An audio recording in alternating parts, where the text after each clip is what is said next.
Day 4 of solving one past board exam problem per day until the civil engineering board exam. Dito naman meron tayong PSAD problem kung saan given ng hollow tube at meron tayong tatlong forces. Sa free end ng ating tube, meron tayong 3 kN na downward load na may eccentricity na 100 mm. Meron din tayong horizontal load na 0.45 kN at meron ding self-weight yung ating beam na 150 newtons per meter. Given din yung dimensions ng beam, yung height daw niya ay 3 meters, yung diameter ay 300 millimeters, at yung thickness ay 6 millimeters. At ito, sobrang dami din ng tinatanong, ano daw yung maximum compressive stress sa base dahil sa vertical loads? Ano daw yung maximum tensile stress sa base dahil sa lahat ng loads? At finally, ano daw yung maximum shear stress kapag pinalitan natin ito with a 150 mm solid pole? So, ayun. Pause nyo muna yung video, try nyo i-solve on your own at pag-usapan natin yung solution after. So, ang first step natin dito is to compute yung area at moment of inertia ng tube. Kasi ilang beses natin siya gagamitin sa solution, so mas magandang nakastore na lang siya sa calculator natin. Para sa area, hollow tube yung cross-section natin, so magma-minus lang tayo ng areas ng dalawang circles. Or in equation form, this is pi over 4 times outer diameter squared minus inner diameter squared. Para naman sa moment of inertia, again, magma-minus lang tayo ng moment of inertia ng outer at inner circles natin. So, this is pi over 64 times outer diameter to the fourth minus inner diameter to the fourth. So, solve natin.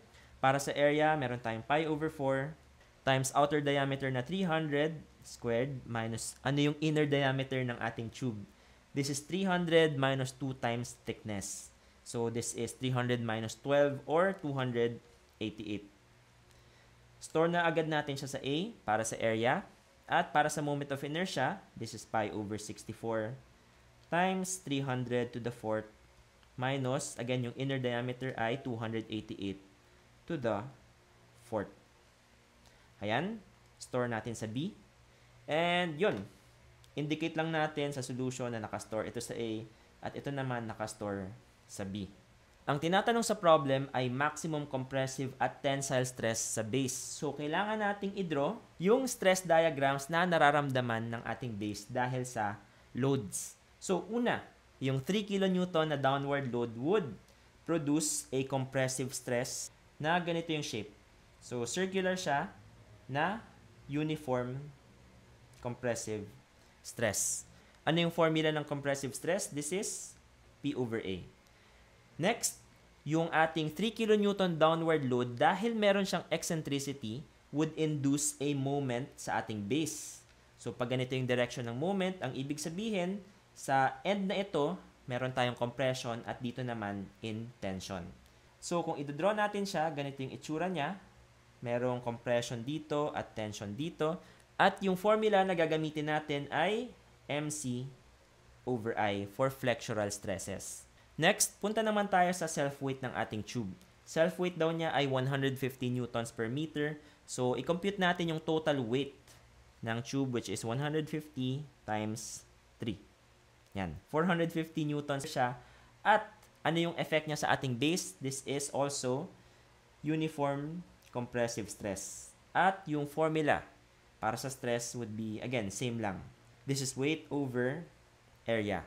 And lastly, ano naman yung effect ng horizontal load sa ating base? Kapag nag-apply ka ng horizontal load sa free end ng pipe, meron ding ganitong direction na movement na mararamdaman yung ating base. So, i-draw rin natin yung stress diagram niya. Ganito rin yung itsura, compression sa end na ito, at tension naman dito. And again, ang formula para sa maximum flexural stress is MC over I. Okay? So, isa-isahin natin yung forces na ito, i-plug in lang natin yung given. Para sa 3 kN downward load, P over A lang siya. So, this is 3,000 newtons over area. Compute natin, 3,000 over A. We have 0.54 megapascals. Para naman sa moment induced by the eccentricity ng ating downward load, MC over I yung gagamitin natin kung saan yung moment ay equal sa force times eccentricity. So this is equal to PE times C over I.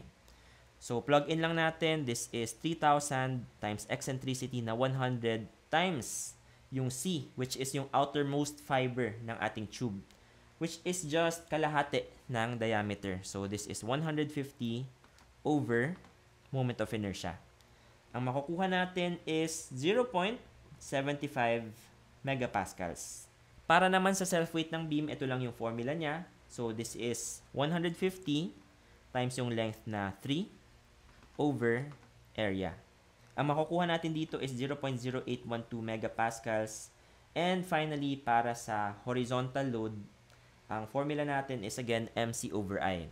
Yung moment induced by the horizontal load ay makocompute natin as yung force times yung distance na 3 meters.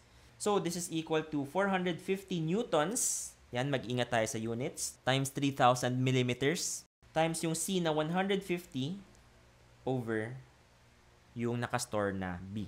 So, i-type lang natin siya sa calculator. We have 450 times 3,000 times 150 over B. Ang makukuha natin dito is 3.38 megapascals. So, ayun. Kompleto na lahat ng stresses na nararamdaman ng base ng ating tube. Sagutan na natin yung numbers 1 and 2. Ano daw yung maximum compressive stress sa base dahil sa vertical loads? So, vertical loads lang yung tinatanong. That means, ito lang at ito yung i-consider natin. So, hindi natin isasama yung horizontal load na ito. That means, ito lang. I-add lang natin silang lahat para makuha yung maximum compressive stress. So, we have 0.54 plus 0.75 plus 0.0812. We have, yan, 1.37 na letter C. Para naman sa maximum tensile stress sa base, due to all loads naman ito. So, i-consider na natin lahat ng stresses na nandito. Pero, tingnan nyo, tensile naman yung tinatanong. So, that means dito, sa dulo na ito, tayo magtitingin ng stresses. That means yung stress na ito at ito, wala tayong magagawa. Compressive stress pa rin sila. Whereas yung stresses na ito at ito ay tensile. So, gagawin lang nating negative ito and ito. So, i-add lang natin silang apat. We would have 0.54 minus 0.75 plus 0.0812 minus 3.38. We would get, ayun, negative 3.5088, which is letter D.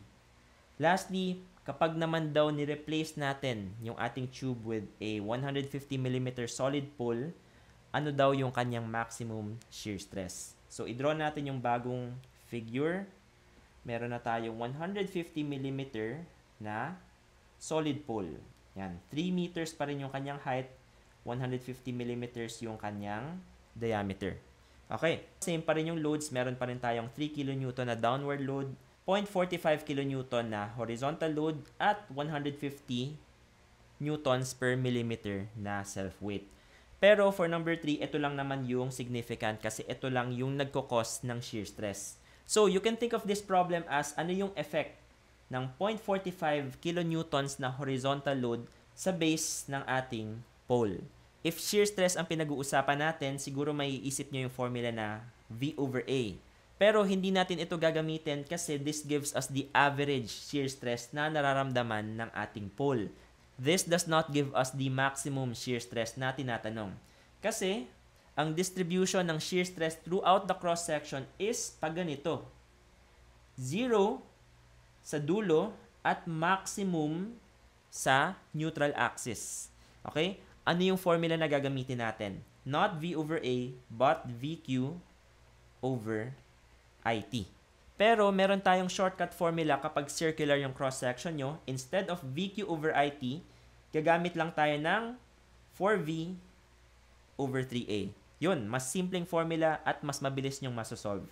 This is just 4 times yung shear natin na 450 newtons over 3 times area. Ano yung area natin? This is pi over 4 times 150 squared.